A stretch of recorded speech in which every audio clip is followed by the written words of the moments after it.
Jeg vil nu forklare lidt om, hvordan du kan bruge deltagerlisten i AlphaGate.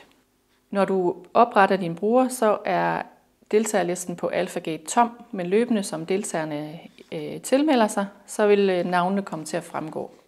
Og hvis vi prøver at kigge på deltagerlisten på denne her gruppe, så klikker vi på deltagere, og så kan vi se, at der er allerede en masse, der har meldt sig til. Vi kan følge med i antallet af deltagere i forhold til antallet af tilmeldte. Vi kan holde øje med antallet af mænd og kvinder. Når du modtager din ordrebekræftelse, så modtager du også en navnelistefrist. Og den fremgår både på AlphaGate og på systemmailen. Hvis vi går over på forsiden af AlphaGate, så kan vi finde deadline nede i punktet udfyld navneliste. Det er en rigtig god idé at besøge AlphaGate inden fristen udløber, for at sikre, at alle har registreret sig korrekt. Vi sender også en mailpåmindelse nogle få dage inden deadline. Når navnelistefristen nås, så låses navnelisten.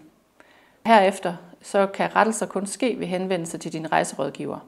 Det kunne være, at du skal have en ny deltager med på turen, eller at der er kommet et nyt pasnavn eller et nyt pasnummer.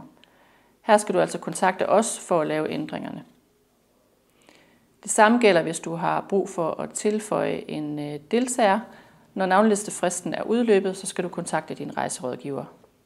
Via navnelisten har du hele tiden overblik over, hvem der er tilmeldt sig til turen her hos os. Så det er vigtigt, at listen hele tiden holdes ajour, og de rette personer fremgår på deltagerlisten. Hvis du ikke selv har mulighed for at rette i listen, så kontakt din rejserådgiver. Som gruppeleder har du i en kort periode frem til navneliste-deadline mulighed for at rette informationerne. Men det gælder kun frem til den navnelistefrist, som vi viste på forsiden. Hvis du får brug for at rette en deltager, så skal du trykke på pennen over til venstre. Og vi vil gerne rette i profilen, vi lige har tilmeldt.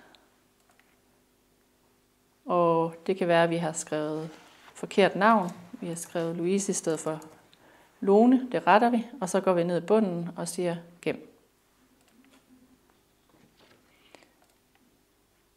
Deltageren er nu opdateret.